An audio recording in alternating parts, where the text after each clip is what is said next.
ng ganap at lumipas na ang magdamag.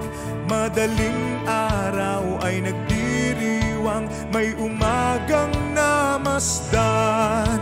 Ngumiti na ang pag-asa sa